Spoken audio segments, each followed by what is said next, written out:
Sais-tu ce qu'est une fente orofaciale et quelles conséquences elle peut avoir sur l'alimentation d'un nourrisson?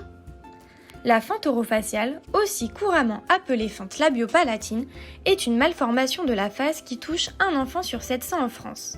Elle apparaît in utero lorsque le fœtus ne se développe pas de façon typique. Ces fentes peuvent alors toucher la lèvre supérieure, le nez, le maxillaire, mais aussi le voile du palais et le palais dur.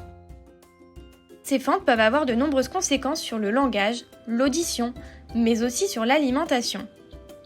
L'oralité alimentaire du bébé débute avec l'allaitement, aussi appelé oralité primaire.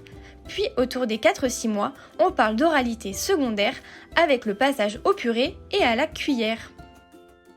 Dans le cas d'une fente, nous avons pu remarquer que cette oralité alimentaire pouvait être mise à mal à cause de la malformation. Nous avons alors parfois constaté une perte de plaisir, un reflux nasal, un allongement du temps de repas ou une perte de croissance. Toutes ces difficultés nécessitent alors un suivi orthophonique, mais des études montrent que ce suivi est souvent redouté. Nous avons donc décidé de nous intéresser à ce suivi.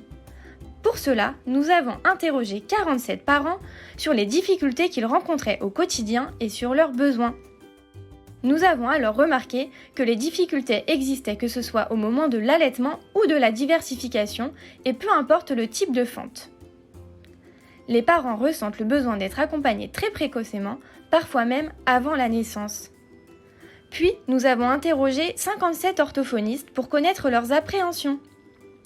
Ils évoquent dans la majorité des cas un manque de pistes de rééducation, mais aussi un manque de pratique autour des fentes. Ainsi, la quasi-totalité voit l'intérêt de réaliser un support pour les accompagner. Dans ce but, nous avons donc ensuite contacté des professionnels formés et sensibilisés à cette patientèle pour en apprendre davantage. Cela nous a permis de réaliser un support qui regroupe à la fois des informations théoriques et pratiques pour guider les orthophonistes. Nous y retrouvons une trame de bilan, des conseils sur le suivi, le matériel et les différentes techniques existantes.